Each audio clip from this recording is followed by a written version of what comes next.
Hello សួស្តីមានអ្នកធ្លាប់ជួបបញ្ហានេះអត់បញ្ហាហ្នឹងគឺ SMS fee នៅពេលដែល log in Telegram វានឹងទារឲ្យយើង pay សម្រាប់ message log in ចូលហ្នឹងបើសិនជាជួបបញ្ហាហ្នឹងយើងមានដំណោះស្រាយងាយជូន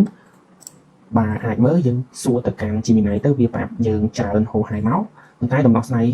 បើសិនជាយើងបាន log in ចូលទៅកាន់ device ផ្សេងទៅកាន់ទូរស័ព្ទផ្សេងវាអត់អីទេប៉ុន្តែបញ្ហាធំបំផុតគឺយើងមាន account នៅក្នុងតែទូរស័ព្ទនឹងតែមួយទេហើយវា log in ចូលអត់បានទៀតនេះគឺបញ្ហាធំដូច្នេះយើងនេះធ្វើតាមការណែនាំរបស់វាច្រើនពេកទៅខ្ញុំក៏សង្ខេបបានដំណោះស្រាយបន្តិចទី1បញ្ហាហ្នឹងវាឈ្មោះថា Telegram Free Problems ហើយដំណោះស្រាយវាគឺងាយទេខ្ញុំប្រើពេល3ថ្ងៃ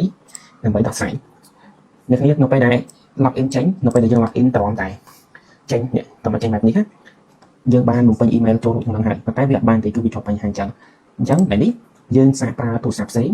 កុំប្រើ laptop កុំប្រើ laptop ទេប្រើទូរស័ព្ទឬក៏ tablet ផ្សេងដើម្បី log in ចូលហើយយើងព្យាយាមដូរទៅបើមិនជា log in លើកទី1ហើយប្រើយើងដូរអ៊ីនធឺណិតហើយប្រើ Wi-Fi ផងទៅម្ដងប្រើអ៊ីនធឺណិតម្ដងប្រើ Wi-Fi ទៅ log in ចូលហើយនៅពេលដែលយើង log in ចូលបានវានឹងផ្ញើលេខកូដ4តាមរយៈ email ដែលយើងបានបំពេញខាងលើហ្នឹងណា email វានឹងផ្ញើលេខកូដ4ខ្ទង់មកលេខកូដ4ខ្ទង់តម្រង់វាចេះតែមិនមែនលេខនេះណាបន្ទាប់មកវានឹងពីបានលេខកូដ4ខ្ទង់ហ្នឹងហើយបំពេញចូលទៅដល់មកវាឲ្យយើង log in ចូលបានធម្មតា